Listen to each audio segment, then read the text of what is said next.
All right. Good morning, or I guess good morning. We're still morning on the East Coast, but if you're on the West Coast, it's very morning. And if you're any in other time zones, good afternoon and good evening. It is Friday, and this is Goaldigger. I'm Cate Luzio, the founder and CEO of Luminary, and I am thrilled today to be having a Luminary member, a Luminary board member, and a friend, Kyra Peralt, who honestly, in the 2 years I've known her, has literally created things out of nothing. And we're going to get into that. But welcome, Kyra. Hi, Kate. It's so nice to be here. I watch Oh, these conversations and I'm like, oh my goodness, they're just so good and filled with good stuff. So I can't wait to talk. and I am going to do a little shout out. So, Susan Chapman Hughes, who I've known for many years, actually introduced Kyra to you, to introduce you to me, to Luminary. And so I have to give her a shout out because, when you make some of these connections, you just never know where they're going to go. And, but Susan knew that this connection was going to go somewhere. And I am so thankful to her for making the connection those 2 years ago.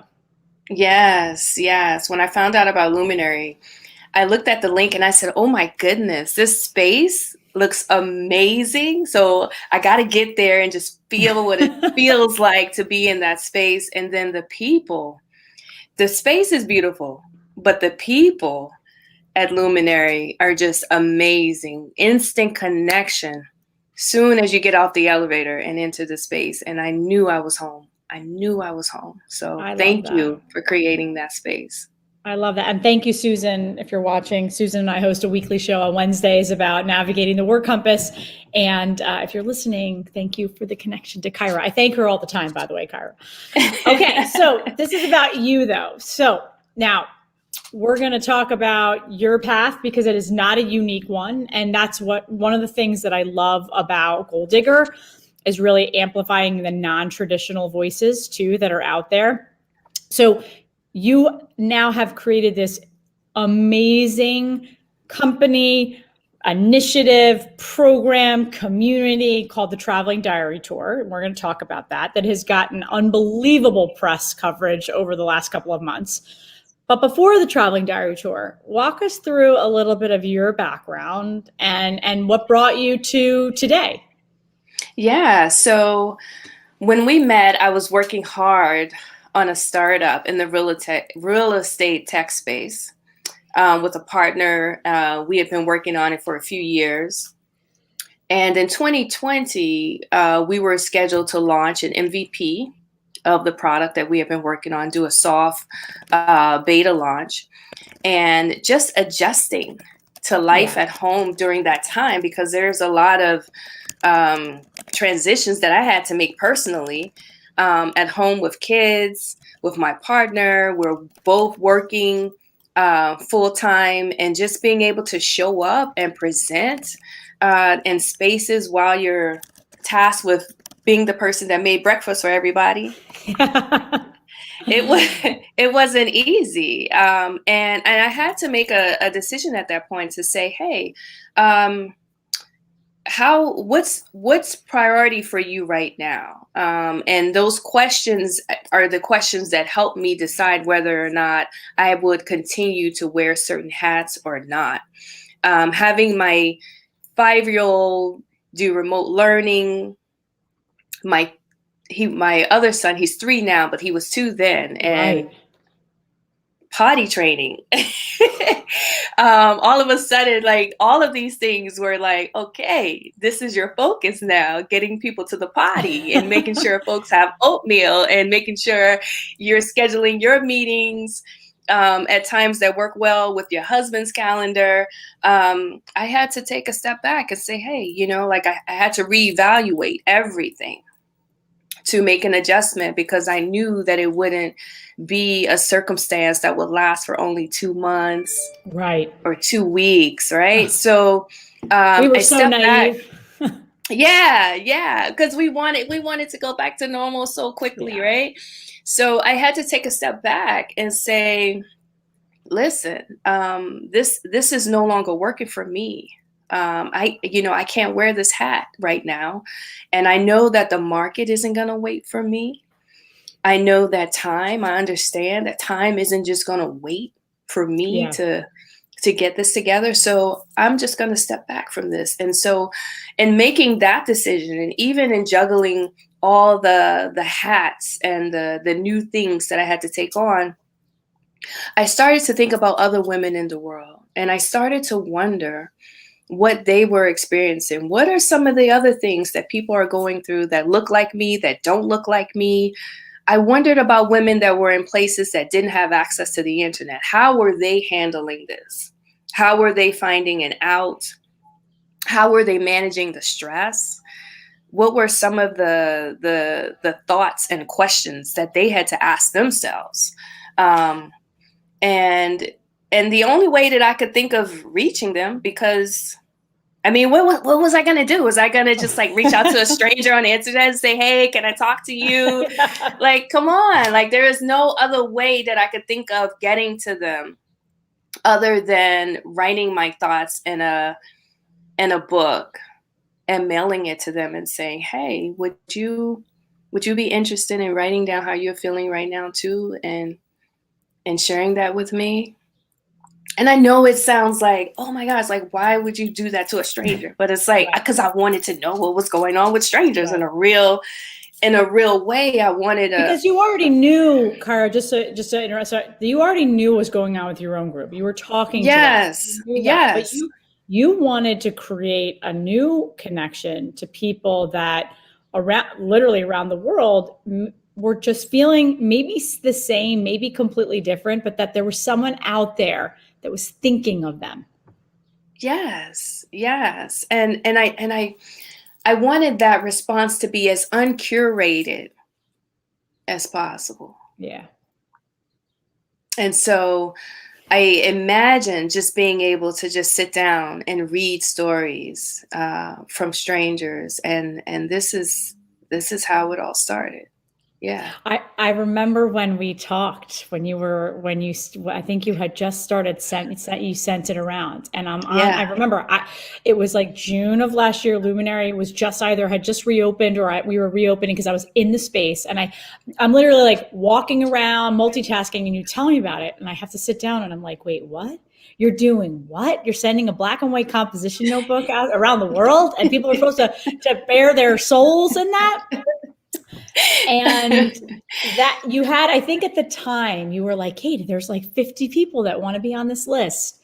So now we're a year into this, more than a year into this.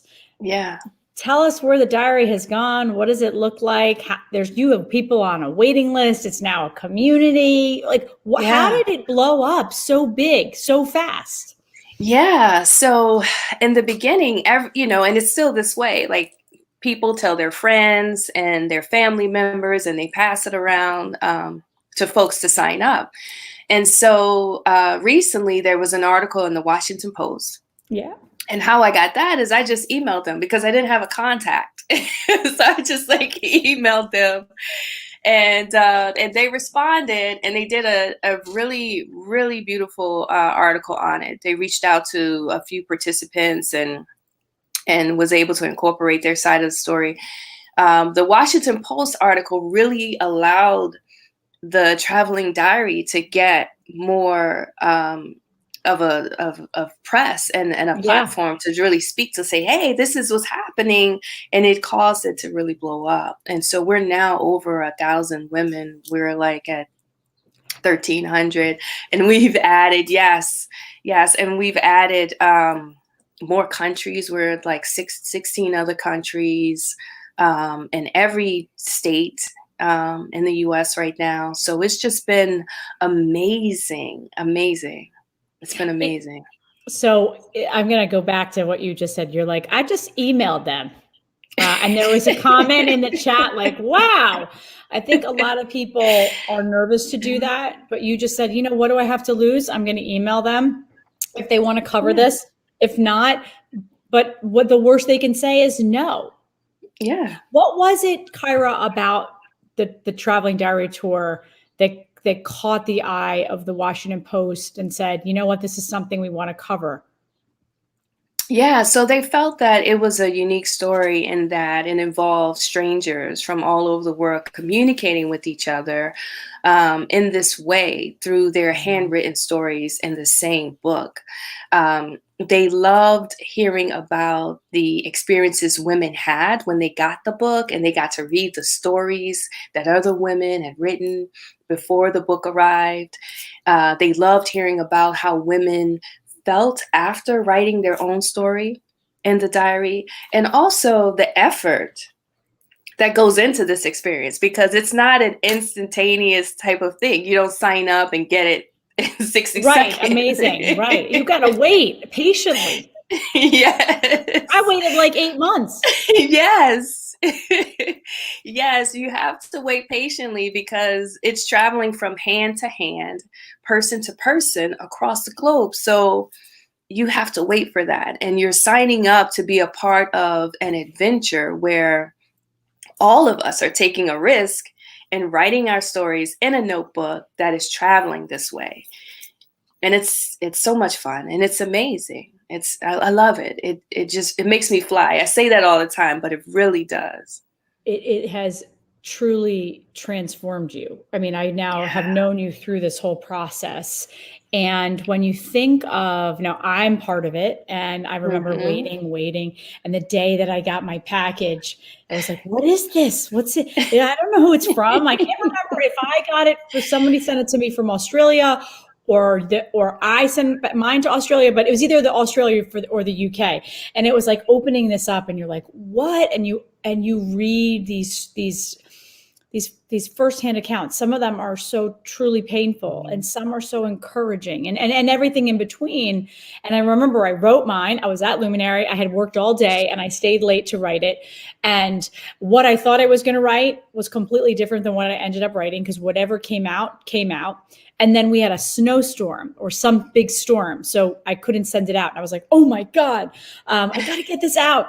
But one of the things that you did when you started this was, I want to catalog this. I want to make sure that people are actually doing it and following the rules, because you have about 3 days once you get it to write in it to send it out. You have every storyteller take a picture of their submission and send that back to the company, so you have a record of that. Yes. Yes. So that helps me because if the diaries ever get lost, like that's a real thing. Oh, right, the Like, mail. yes, yes, that could happen.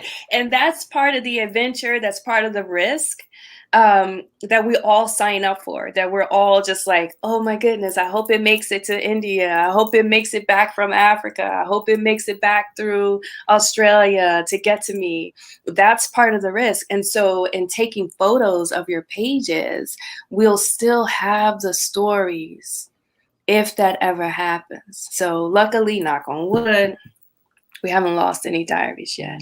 So it was a contingency plan, right? I'm Hmm. not losing everything everyone's put into this. Now, Yes.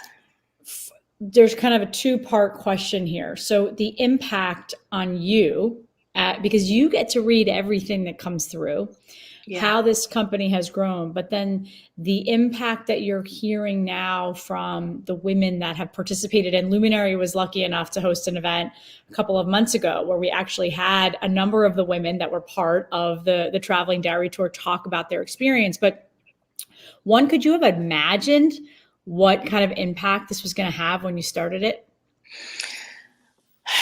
No, when I first started it, I thought that I would get 5 women. And I was happy. I was like, oh, if I could just get 5 strangers To do to this. participate. And we would share our stories and I would get to learn some things about other people that might help me, that might enlighten me. And I will also get to share parts of my story that may help or enlighten them. Yeah. And when I wrote that Medium article, folks started to respond to it and sign up. And so the list started to grow. And one day I remember having this conversation with my husband. I said, okay, well, we're over 5 now. should I stop this? Should I stop this? And he asked, he was like, why? Yeah. And I'm like, you're right. Like, why? Like, so folks were responding, and they were just saying how cathartic it felt to be able to release some of the thoughts and stories in a book, and then also knowing that it was being read by someone else. There's this element in the experience where women feel seen Yeah. and they feel heard, even though there aren't any likes or Right. comments, right? But they're feeling it. They're feeling it, and that is something I didn't want to stop. I didn't want to take away, and so I allowed it to continue to grow. And this is what it has become. Is this space where we meet with our interior. I have to say, as I mentioned, when I was, there was a little bit of pressure, right? You're like, oh God, what am I going to write? I want it to be good. I want it to be about, true self. And as I mentioned, I sat down to write, and I can't remember if I had a hard day or a good day. I can't remember. We're an entrepreneur, right? It's every single emotion 10 times a day. And what I wrote, well, I've never shared before, ever, publicly, and may never share publicly, about how I was feeling at that moment and throughout this pandemic. And, I think I'm a pretty vulnerable, direct person, but for whatever reason, it just felt like there was no, like you said, there's no likes, there's no people just scrolling through, there's no pressure to have something perfect that has to look perfect or a certain way for you to be your whole self. And this is, it's a revolutionary idea that has not existed for so long because of the internet. Yeah. Yes, for sure. And what it does is it helps us to see that in these other spaces, we're conditioned to lead with our exteriors, right? So Yeah. our titles, the way we show up and how we dress, or the way we look, or the way we speak with these interiors. But with the diary, it invites you to a space where you get to lead with your interior. Mm-hmm. The person that receives the diary after you, they're going to read your words. Right. They don't know who you are. They've never seen you. They haven't had an opportunity to see your fancy digital wireframe Right. Because they don't set know up. you. They don't know you. And so this is the only way in which they're being able to connect with you. And so it is an experience that invites you to be you. And I think that what the women are really, really enjoying about this is that we're being able to connect to each other on a human to human level, in a way that's really unique and that is different from a lot of the experiences that we have created to connect with each other in this age. And because we were all, the whole world was literally going through this at the same time, never before, right? I mean, Yeah. if you think about and you were part of banking during the recession, like it hit different communities. It hit mainly the US and sort of Europe. I mean, it didn't hit the whole world in a sense that this literally affected almost every single person around the world. And you wanted to be that respite, right?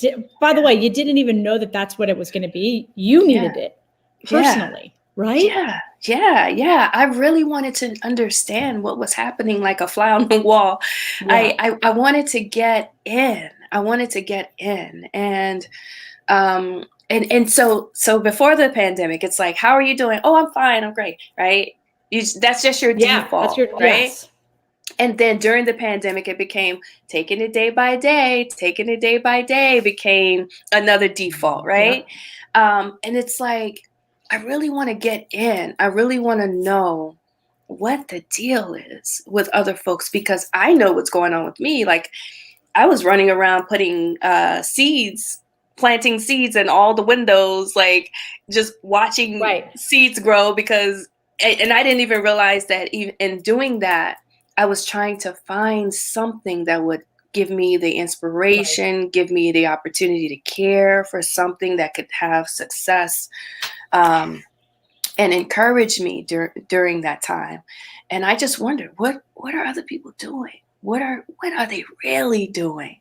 And yeah, I thought 5 people would do it, but Now it's literally thousands and global, and it's a composition notebook, right? Which yeah. had you asked a year ago, would people have done that? It's like, well, am I going to write in a book and send it out? I mean, most people don't even have stamps anymore, right? Yes. Yes. So Yeah. you have this incredible article in the Washington Post, which we shared at Luminary, and it was, if you haven't read it, for those listening and watching, just Google the Traveling Diary Tour in Washington Post. It's an amazing article.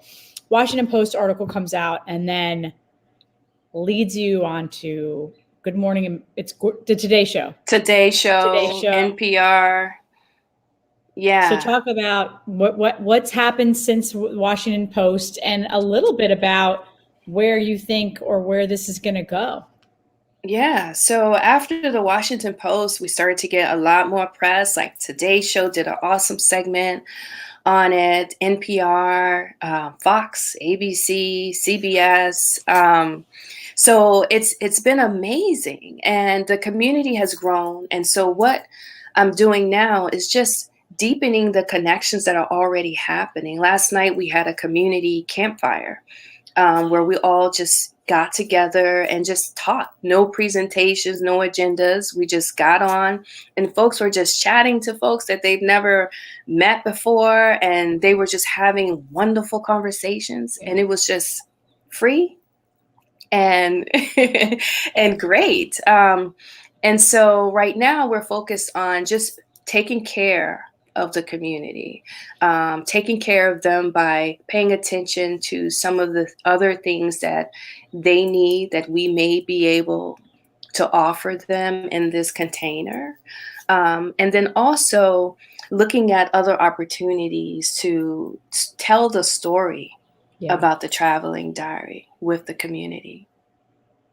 And so I know you and I talked about, I have a lot of thoughts on what this could be and where it can Yeah. go. I mean, you're really nurturing what you have versus it's got to just go, grow, grow, grow, grow. You really want to nurture that community, all of the emotions that everyone has within that community, how to support each other, making new connections, right? I think that's also why I love it so much, because it's very, Luminary is so aligned to what you're doing.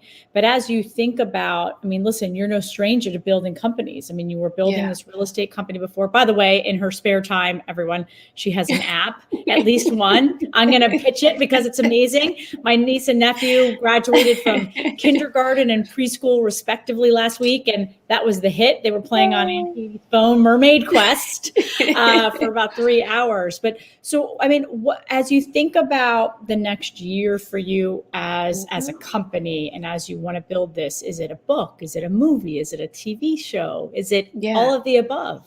it's all of the above. Every time I send out a survey to the community and ask them what it is that they would like to see come out of this, how they would like their story shared, all of the boxes are checked. They want books, they want a documentary, they want to see these stories shared in so many, through so many different mediums, and I love that, because like I want to create an exhibition to show folks like what happened on these journeys, and even having books that come out of this, and movies that tell the Yeah. story of what happened behind the scenes, and there's so much interesting um, content within the community that we enjoy amongst each other, and it's just been an amazing journey. So right now, instead of just trying to focus on getting bigger and bigger and bigger, I'm Yeah. focused on taking care of the women that are a part of this, the women that have come on board to be a part of this beautiful adventure, making sure that they're able to deepen those connections with one another and get as much value out of being a part of it as they can. And I know that that really goes against the way I was trying to operate before when I was Right. in the tech space building. There are a lot of things that are being done differently here. When I was building in the tech space, one of the things you get told a lot is that you have to be online and you have to grow your community quick online to show investors that this is something that has been Yep. validated, right? With the traveling diary, one of the conflicts that I've had internally when it comes to it is because it's a project that started from a place of vulnerability and that came out of isolation with me and Right. wanting to connect more authentically, right, with others, is that the content that's being shared in the diaries, I really want to make sure that that space that we've created is honored. And so when it comes to sharing on social media, I've had this conflict of trying to figure out what to share, you Right. know? And so, and that's something that I've worked through. When you look at our Instagram page, Yes. You're not sharing you'll the see. stories. You're not violating trust. You're not taking away Right. the integrity of why each of these individuals has written their deepest, thoughts. And I Hmm. think that can easily be taken advantage of because they're amazing stories, but that's not the Yeah, whole point of the tour. that's right. That's right. That's not the point.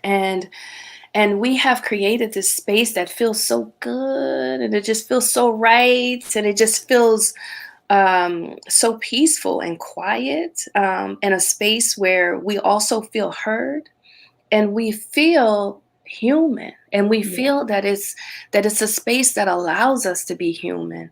In the Patreon community where we are, Yep. we get to read stories as they're circulating across the globe, so that community gets to see them even more because when you get the diary, you don't get to see the stories that are written after you. Right. And Right. and a lot of folks want to know what was written What and added else? after me. Yeah. And so the Patreon community offers the members that opportunity. I love that. I remember when I got mine, I said it earlier, was like, oh, I got the diary. And the woman before had put a little postcard in there directly to me with a little affirmation about just, she doesn't know me, but it just Yeah. felt like she did, right? She was passing the torch. And then when I did mine, I put a business card. That's all I could find at Luminary, right? I was like, what do I use? I had a business card and I wrote a little message on my business card just in saying, I don't know you. And I purposely didn't look at that person's address or the other and try to follow them because I, Hmm. I wanted also to keep this bubble of it's this community that doesn't need a bunch of likes and follows. And it's just different. Kyra, you have created something that is so unique and clearly has been needed in the world. Where can people find you? Where can people sign up, learn Yeah. more? Yeah, so any woman can join at the travelingdiarytour.com. Just sign up there. You'll be added to a snail mail queue, and you'll receive an email that tells you everything that you need to know before the diary arrives. What are they tracking right now? Do we have any idea like how long it's going to take? So the diary, after you sign up, it does take at least 2 to 6 months to arrive. So it's not an instant experience. So be ready for that. When the diary shows up, you have it for 3 days to read the stories that are in there, add your own, and mail it to the next woman.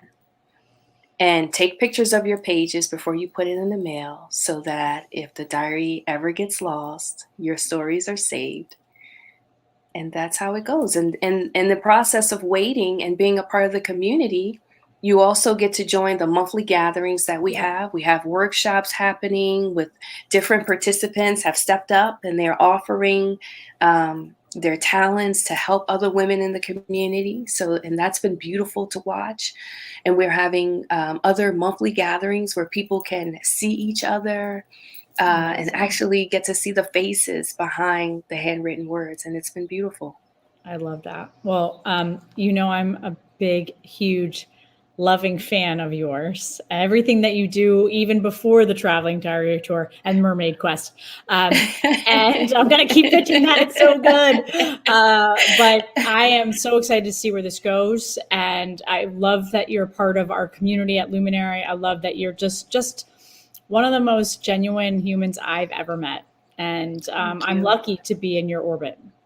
Thank you. And I feel so much the same about you. It's funny. We were on a call a couple weeks ago. Can I just share? And we're getting off, and it's been a catch up. And Kyra goes, "Can I just tell you that I love you?" And I said, "And I love you." And it was like, I think the pandemic in so many silver lining ways we haven't even seen each other since last January, February, right? Since the 2020. And I think this has, for a lot of people, has brought people closer together, and you realize just how much nurturing actually does for the soul. So thank you for nurturing mine. Oh, thank you. Thank you, Cate. I love you. And we can't wait to see where it goes. So, yes. So Kyra, have a great weekend. Enjoy some time off, hopefully with the kids and the husband. And we will see you soon. All right. Take care. Thanks. Take care. And now we're going to bring in another incredible face of not just Luminary, of the world, and a board member and an OG as far as Luminary is considered. But Maribel, hi, it's so good to be here. I love this end cap to my week. Yeah, right. That's why Fridays. I started this on Fridays. It feels good. It does feel good. Right. And it's been a while. I got to see you a few weeks ago, but it's been a while, and we're so glad to have you on. So we're going to go, because your story, and one of the things that I love about this show is that everyone is so different. Right. Yeah. We're hearing from entrepreneurs. We're hearing from moms. We're hearing from dog moms. We're hearing from corporate women. And I'll tell a little quick story before I hand it over to you to give us a little bit about your story. So we were introduced by the incredible Claude Silver. We were. Who is the Chief Heart Officer at Vayner.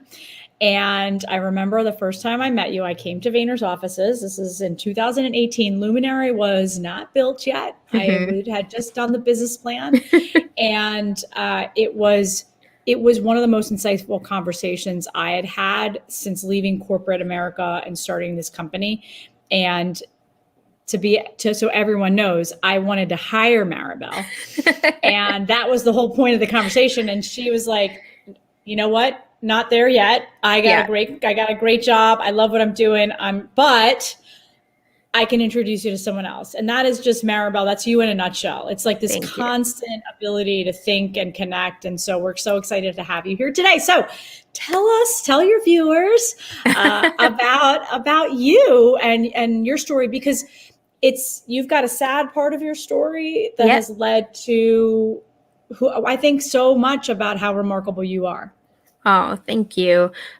So it's interesting, right? Like not every piece fits together, but for me, I feel like every piece fits together. So I'm a New York City kid, grew up in the projects in Manhattan, 5 blocks away from where VaynerX has their headquarters, which I think is like so poignant in so many ways, right? Like I walk by where I grew up. And so started my journey there, right? Like my parents were both immigrants to this country from South America.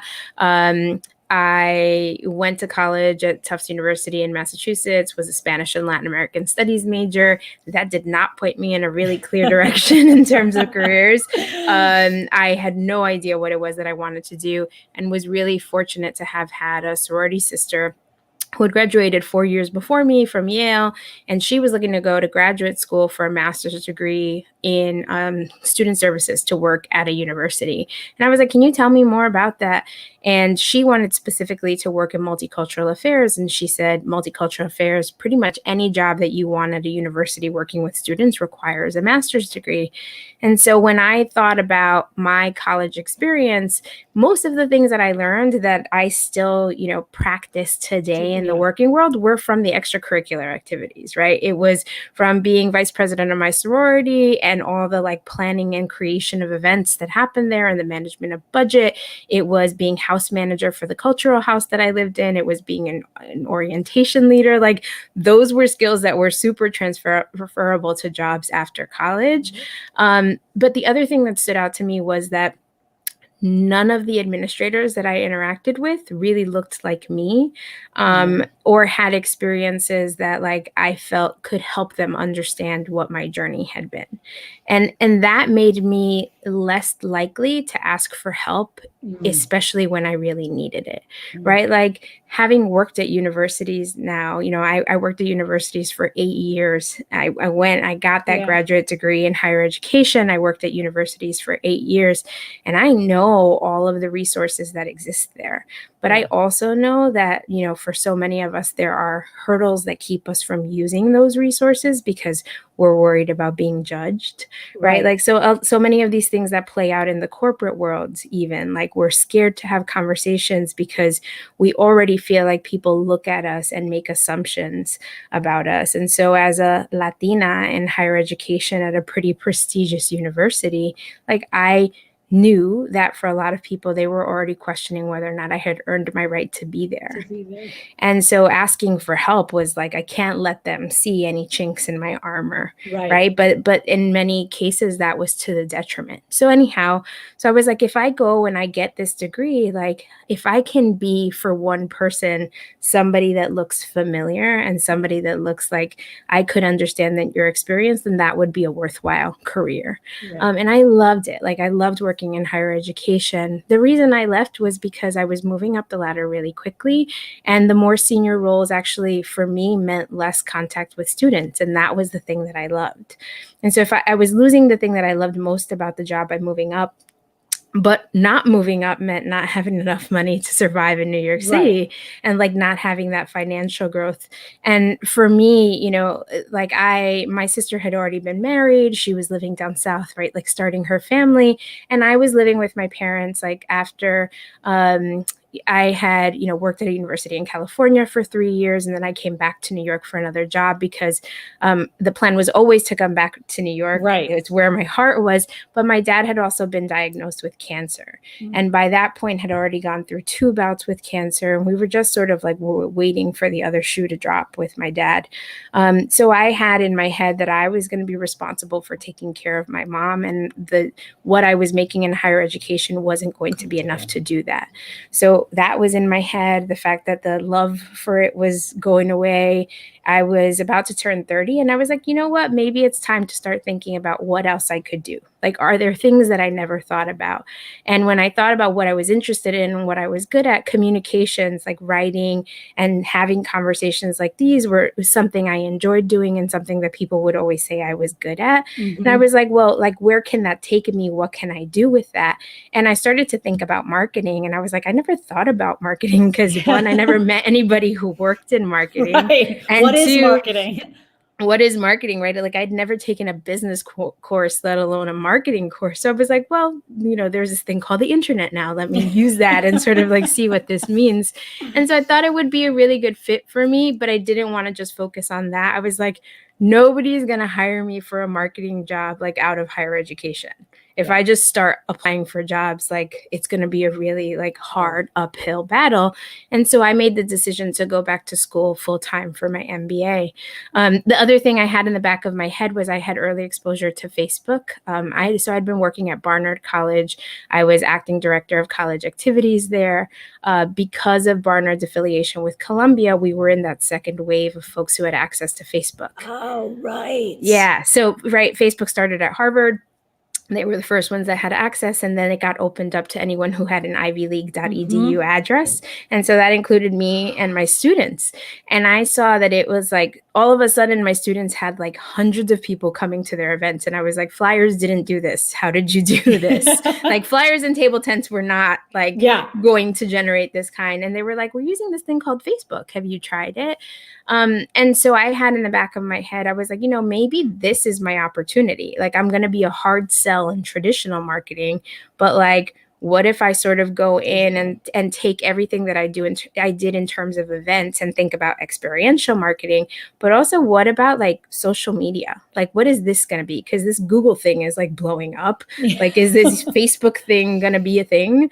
And so there were no courses you could take in social media marketing. There were very few courses you could take in an MBA program in digital marketing in 2007, 2009, when I went back to school for my MBA.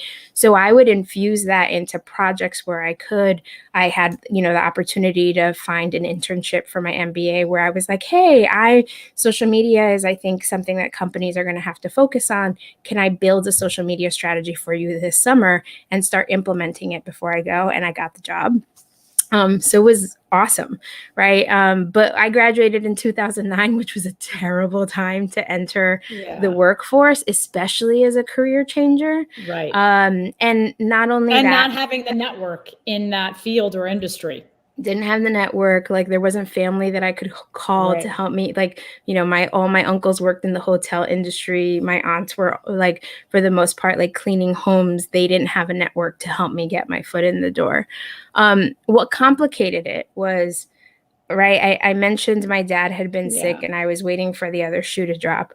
What I could not have planned for was that the first year, like when I first started my MBA program, my mom was diagnosed with a very rare form of breast cancer, super aggressive type of tumor that like it had been found to not even be super receptive to traditional cancer treatment. So she had surgery to remove that tumor my first semester in graduate school, and was sort of clear.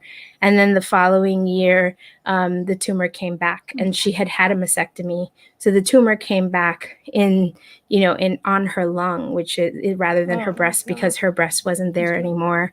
And it was so sudden that we got a diagnosis on a Wednesday, and on Saturday, my mom passed away.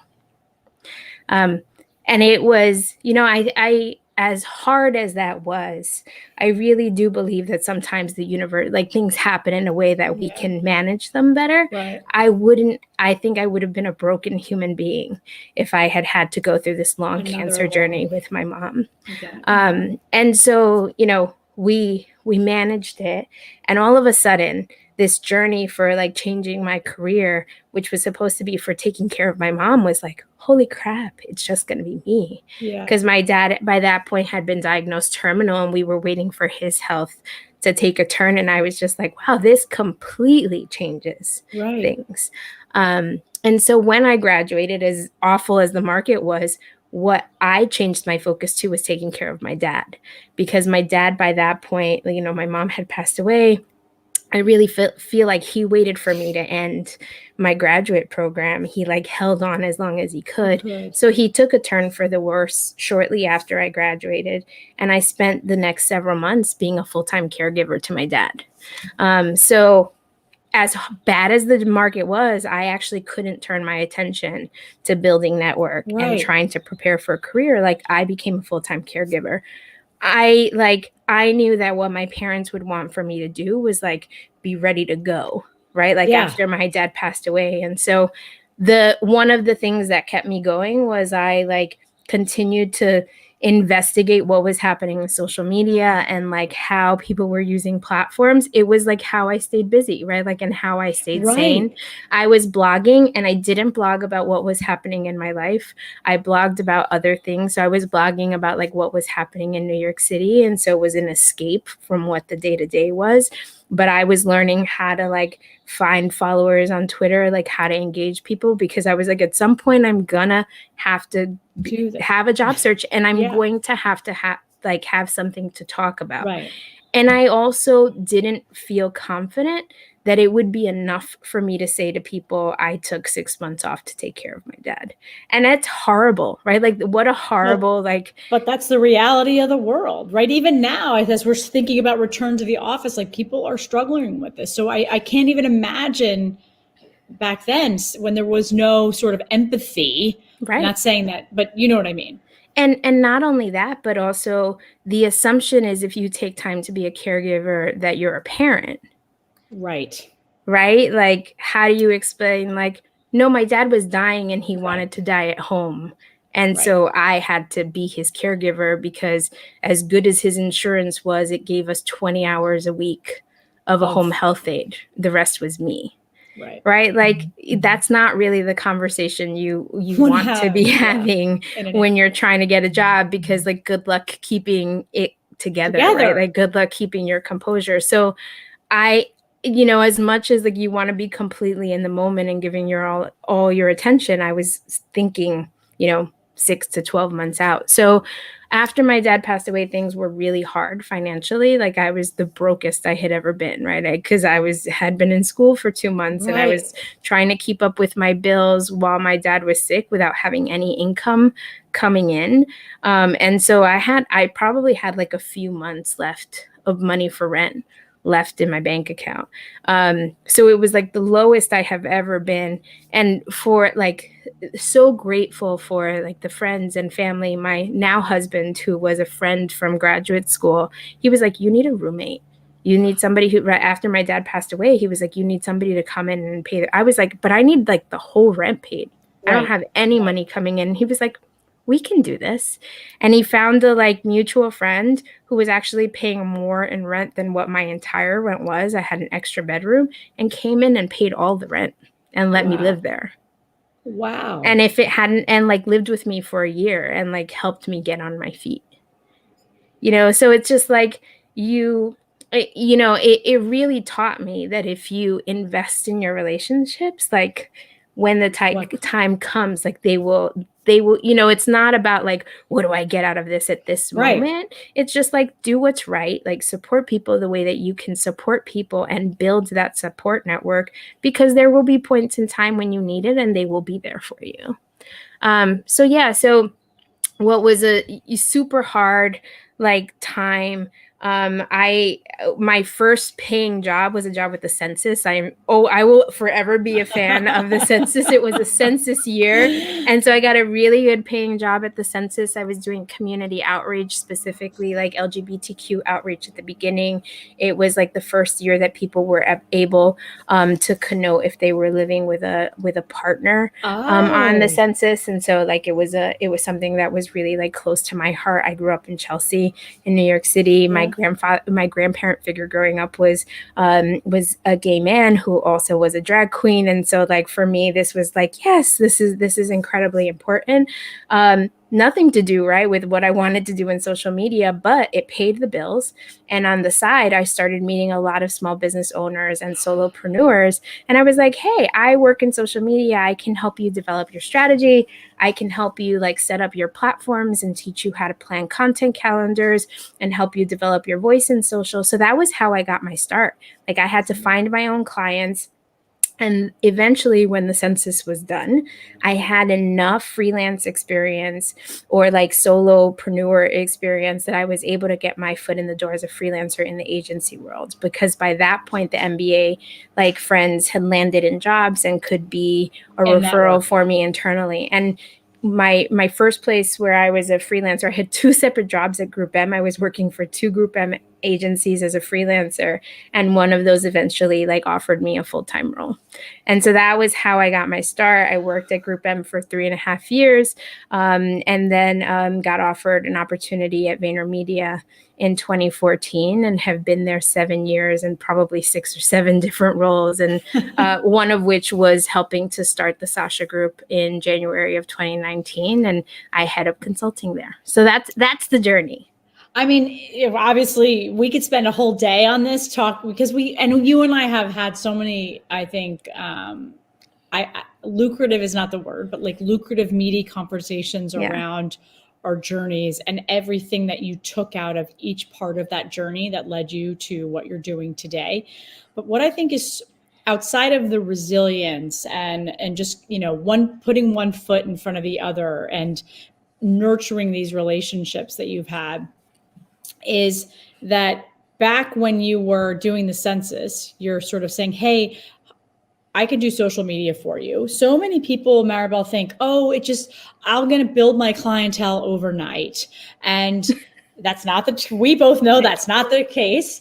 But so much of your experience in doing that, and then, sort of, again, that resilience and investing in yourself has, I think, in my view, from the outside, has allowed you to be this role at the Sasha Group and everything that you were doing at Vayner, where you are talking to small businesses and entrepreneurs around how to build their company.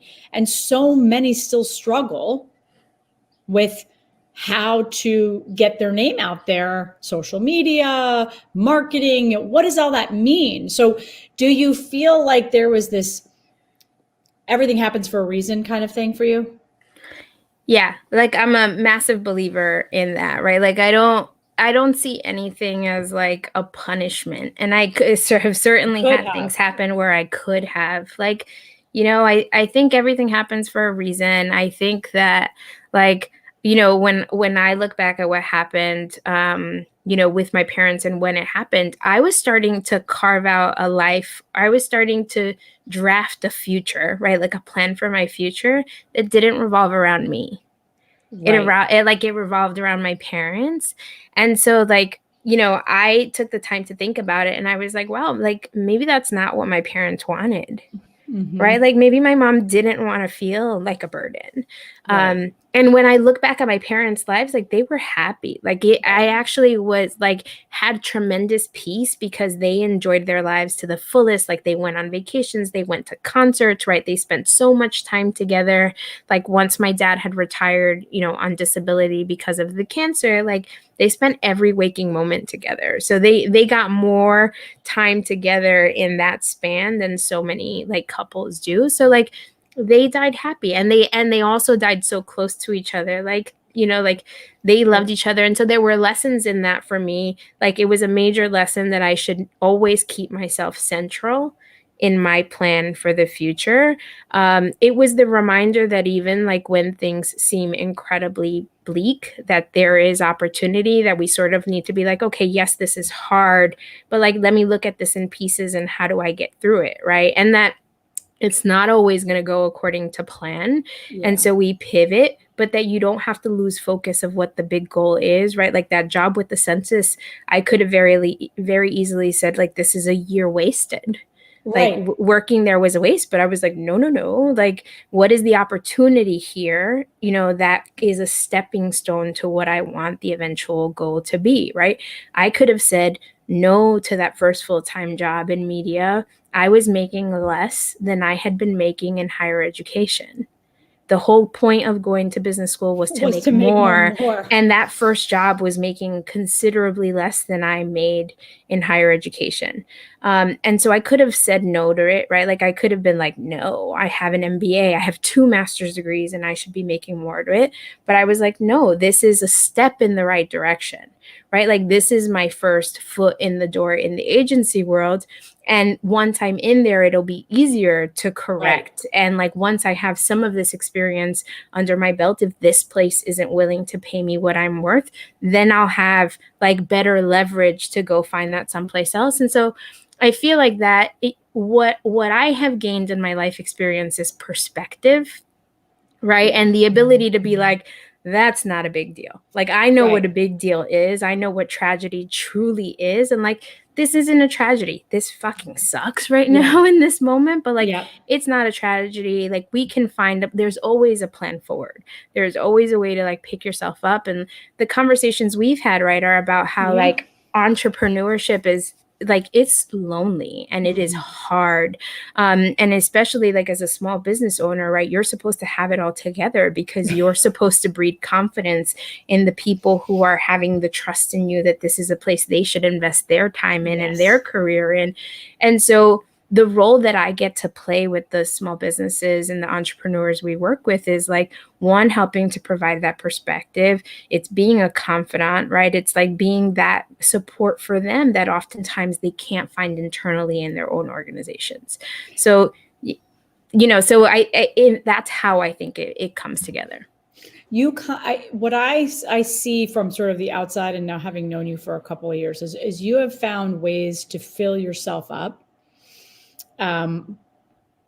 Great case in point. I mean, as a board member, but more importantly, as a friend, you started reaching out and saying, "Okay, Cate, let's not talk about the company. Let's talk about you." Yeah. And I think it's a lot of women don't want to do that. It's like, oh, I don't want to be weak. I don't want to complain. I'm going, one step forward, or, all of that. And you're like, no. Like, cut the bullshit. Like, what do you need to fill yourself up? How, and one of the things that I admire so much about you is that you do have boundaries. I think for those who are listening, and we've had some great comments, how have you set those boundaries and stick to them? Because it's hard, whether you're a business owner or you're in corporate America climbing the corporate ladder, it is hard to set boundaries. And it doesn't matter if you're a caregiver, or if you're a working parent, if you're not, it doesn't matter. Boundaries are hard. They are. I think I just have faced the truth that if I'm exhausted emotionally, physically, then I can give you an 80-hour week, but the end product isn't great. Yeah. Right? Like, when I'm at my best, when I'm energized and I'm, I have taken the time to fill my cup, then you don't need 80 hours to get stellar work from me. I think we fool ourselves into thinking that 80 hours means I'm doing great. You're probably spending 80 hours on something that shouldn't take you 80 hours, and you probably would have been better off taking 2 days off and replenishing and disconnecting and then coming back, and that thing would have taken you 15. Right. And so and it's hard because I think we are in a society, especially when you think about how the entrepreneurship hustle has become this thing to admire. Yeah. Not at the expense of burnout. Right. Yeah.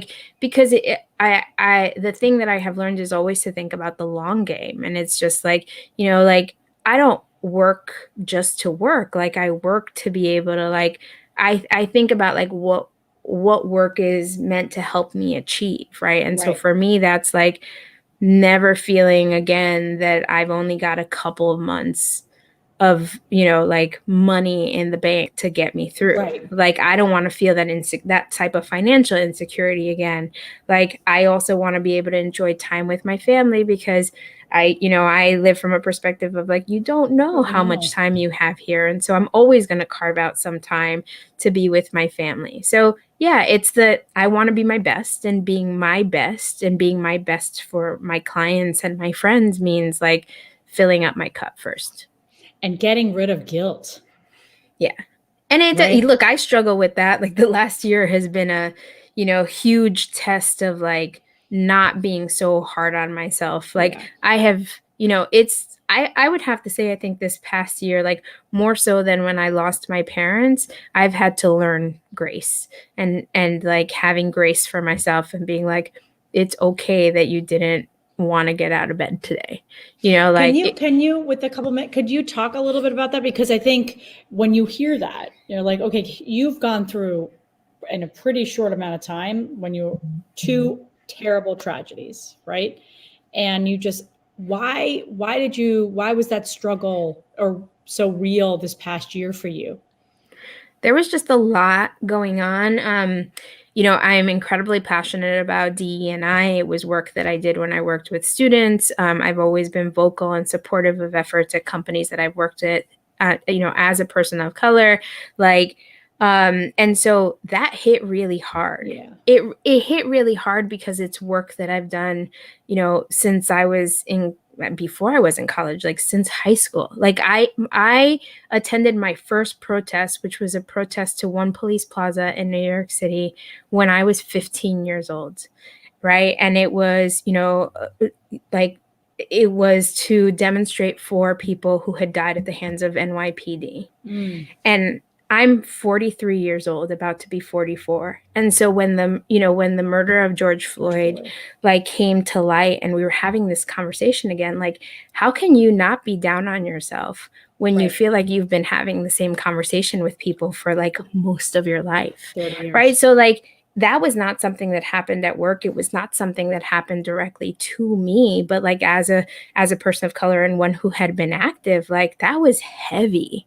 And having to like I am fortunate to be at a leadership position, and so I was able to say like, guys, people are not okay today, right? And that I could be that voice to say like, people, including me, people are not okay today. We're very heavy-hearted, right? And so our focus may not be on work today. So like, please be kind and be empathetic to your teammates. And if somebody can't be on a call, or if somebody says they need to take this afternoon, like this is why, right? And so that's hard. It's hard to like, this year I've probably like bared my soul to staff more. And I think it was important. It was important for people to know that like, me as somebody who's got it together and as a leader. And I'm telling you that as somebody who usually has it together, I am struggling. I am tired today, right? So that is exhausting. And in addition to like caring for how other people doing. So I think it has taken more effort in the past year, right? Like I've had family pass away this year from COVID. So like, we lost family we weren't expecting to lose. And it's just been a lot in a small frame of time. And not only that, but work has invaded our home space. And, not everybody has the privilege of having a dedicated office where we can close the door on work. And so like, it's also that like home for many, which was the place to escape, is no longer a pure place of escape. It's also the place that we've been doing work. So I think there's just like so many dynamics going on in the past year that weigh heavy on us, that are about like our humanity and our humanity at work. So it's just been a lot in a short frame of time, and it came upon us really quickly and really aggressively. Yeah. And we're all in it, right? So it's not like you could be, what I said to Mita Malik, this is last summer. It's like your empathy may have actually decreased to an extent because you're like, we're all in this. Like your story is not harder than mine, right? And so while you're trying to have all this empathy, you're like, but I have problems too. And everyone has had them. And so while the playing field has been leveled to an extent, it has been obviously for people of color disproportionately impacted, the families and the individuals who've lost their lives, the job loss, particularly for women and women of color. I mean, it has been a extraordinary 15, 16 months, and we don't even know what that's going to look like the next 6. I was going to say, now all my reading is like going back to the office. So now we're starting to have conversations about like, what about the people who we hired? We grew by more than 50% in the last year. These people have never, like many of these people have never been in office, have never like met coworkers in person. So like, how do we onboard them, right? Like I just read an article that Serbi shared, right, about how like women of color are the most concerned about going back, like microaggressions that people didn't have to experience as much in the past year, and so like this fear of like, I'm going back into the space where like people might do things where like my race is more prominent, my like my gender is more prominent. We'll see like how those things play out. And I was like, holy crap, like I wasn't even thinking about that. So I think like you're right. So it's not done yet. We have so much to think about still. It's why Susan Chapman Hughes and I started our Wednesday session around navigating the work compass. Because again, if I hear return to work one more time, I'm going to punch someone. It's like, we've been working more than ever. It's returning to the office, right? And the impact is going to be different on everyone. It's individual situations, right? So Well, we're going to have you on that, because I All know right. you and I talked about that too, and what Vayner's doing, and Sasha and James Orsini. Shout out to James, who's incredible, and a shout out to Serbi Lal, who was our Chief Impact Officer. Thanks to Maribel and those times where she turned me down. But it is, you are, and it was in the chat. You are such an inspiration, and Thank you. Mariska said, so glad that your paths crossed, and I would say the same. I mean, I am so much better off having you in my life, Maribel, Same. and in the Luminary community. But personally, you are an inspiration, and I can't wait to the next time you're in the city to come back and see us at Luminary. But soon. Excited to see all of what Sasha continues to do and everything that you are as a leader. So thank you so much for being here today and sharing your story. Amazing. Thank you for the platform, not just for me, but the platform you've given so many. Yeah, well, you are helping us do that. So everyone, thank you for joining Goaldigger. I love that when we have back-to-back episodes, it's always just so much fun. Have a great weekend. We will see you next week. And listen, we're still in the middle of a pandemic. So continue to take precautions, stay safe and healthy, and have a great weekend. Thanks, Maribel. We'll talk to everyone soon. Bye-bye.